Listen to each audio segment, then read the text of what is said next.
Africa's heads of government agreed to establish a continental free trade area in 2012, and the negotiations started in 2015. But 44 African countries signed the African Continental Free Trade Area Agreement at the summit of the African Union in Kigali, Rwanda.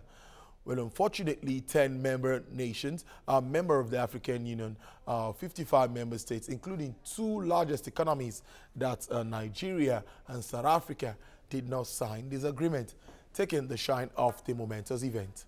South Africa's President Cyril Ramaphosa at the summit stated the commitment of his country to the agreement once the necessary legal processes were undertaken.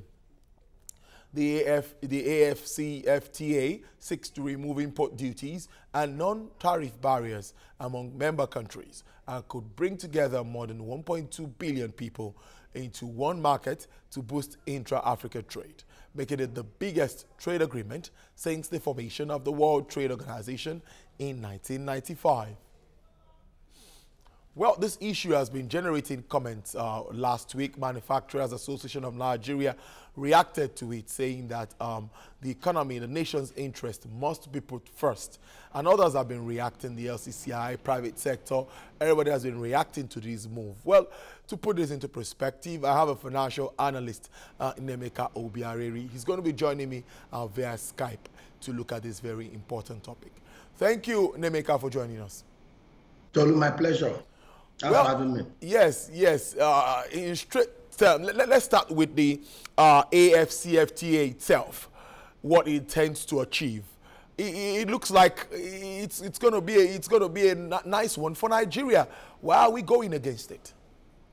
Tolu, that is still very strange to me. And candidly speaking, I believe that if Nigeria had actually taken its rightful place as the leading nation in Africa, who would have been the country driving the whole process? Nigeria should have been at the forefront, spearheading this. Nigeria should have been at the table where this is being designed and structured. Nigeria should have been the country driving it and carrying everybody along. But strangely, for whatever reason known to the government of the day, not only did we not participate in the scheme, we did not sign. 1 out of 10 countries that abstained. And interestingly, if you could recall, Tolu, I have made mention in one of your programs that Nigeria stands to benefit from one trade and investment zone for Africa. Looking at our demographics, looking at our size, I made mention of the fact that even in West Africa, where we have over 600 million population, strong market, I made mention that Nigeria could actually drive development in that area. I gave an example of the maritime sector. I gave an example of other sectors that are not being tapped. I gave an example, an illustration where I made mention that there is no transshipment port in the whole of Sub-Saharan Africa. I made a strong case that Nigeria should have been a first country to drive this, using Lagos as the port of call. I also made mention of the fact that if you look at the west coast, from Nigeria stretching all the way to Senegal, we have over 600 kilometers coastal line that we could actually do a rail line that interconnects all the countries. Multilateral arrangement so that to make ease of trade and investment across the West African space, across the Sub-Saharan African space.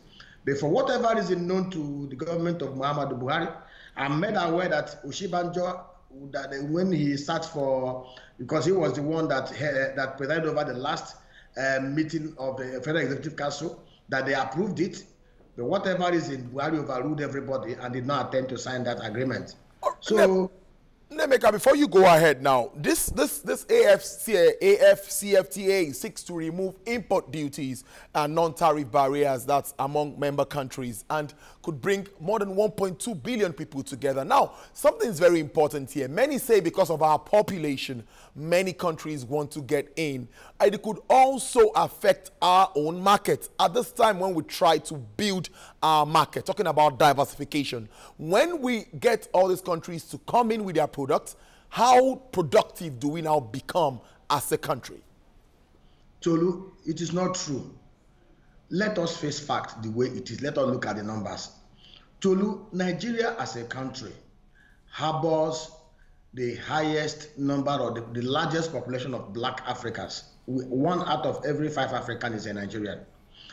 In terms of human resources, Nigeria harbors the highest number of human capital in the whole of Africa.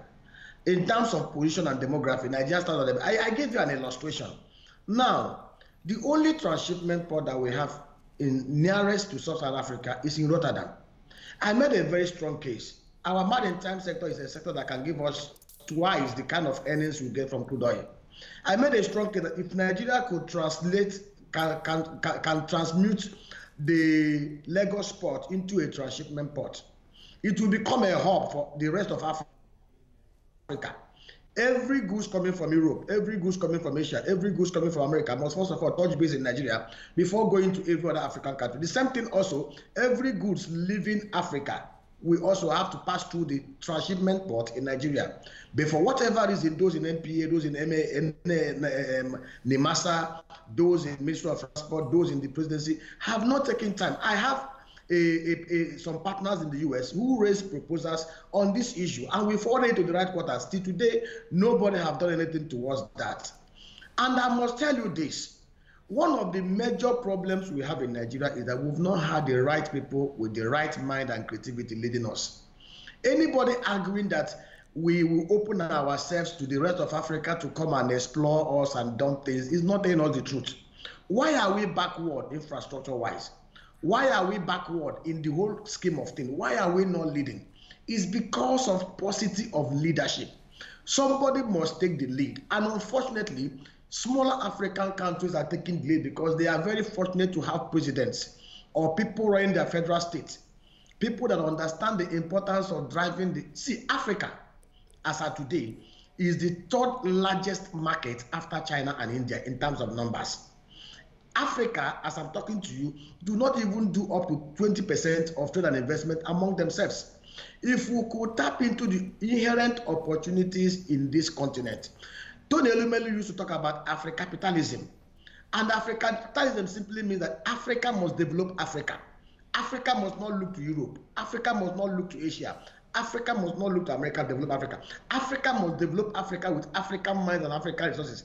And the only way this can happen is we decide to bring the biggest nation in Africa to be driving this whole process. But unfortunately, rather than lead, we are lagging behind. In every, look at it, if you even count among the top 10 countries by way of human development index in Africa, Nigeria is not among.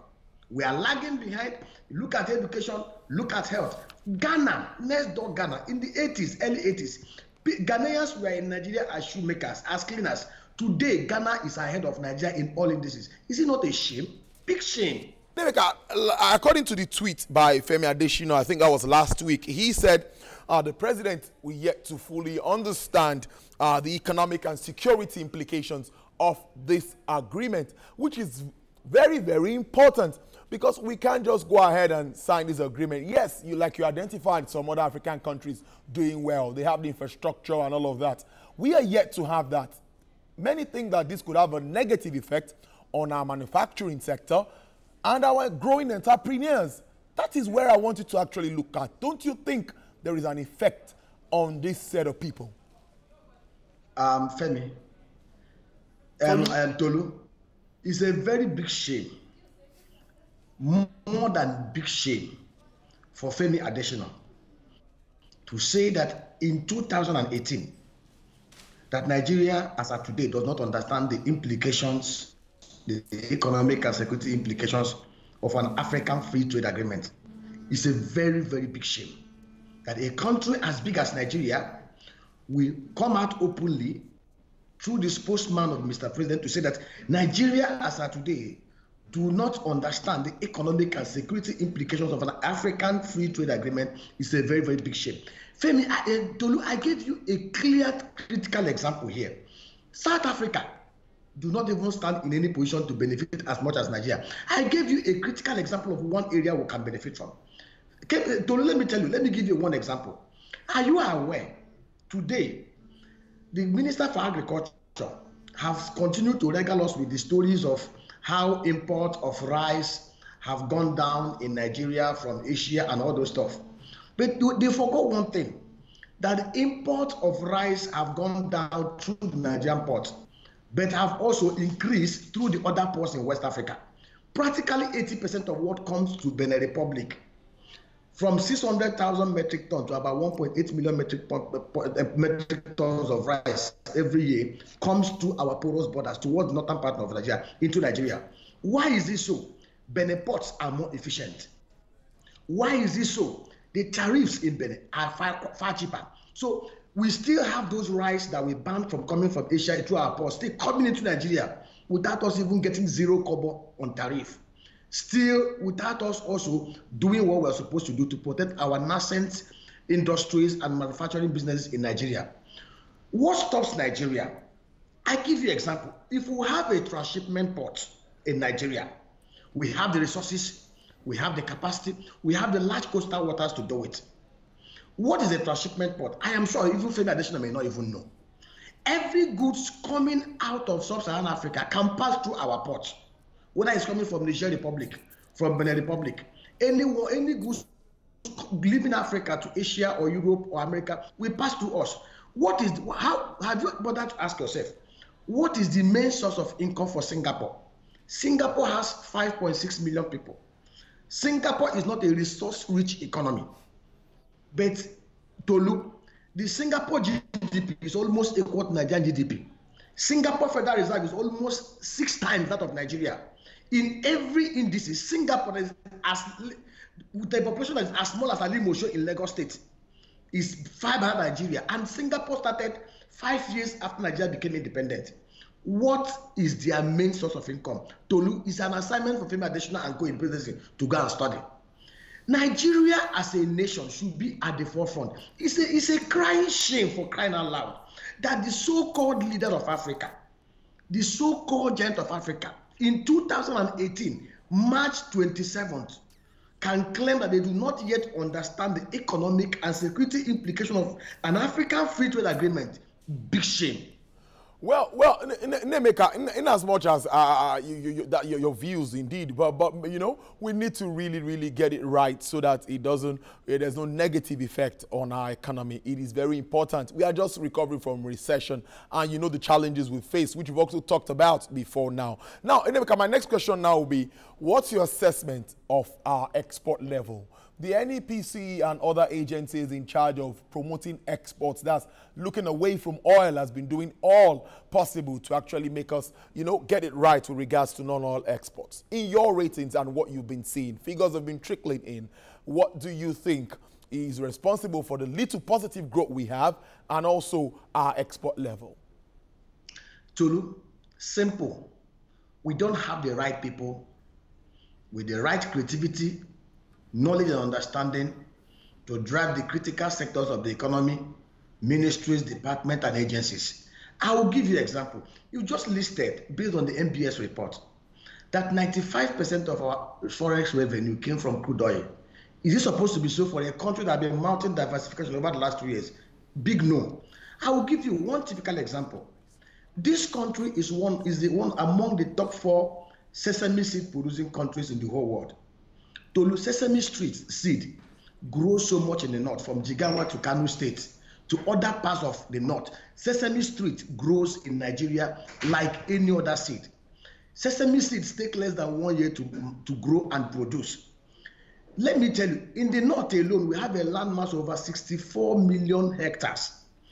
A sesame seed on a hectare of land can produce over 15 metric tons of sesame seeds.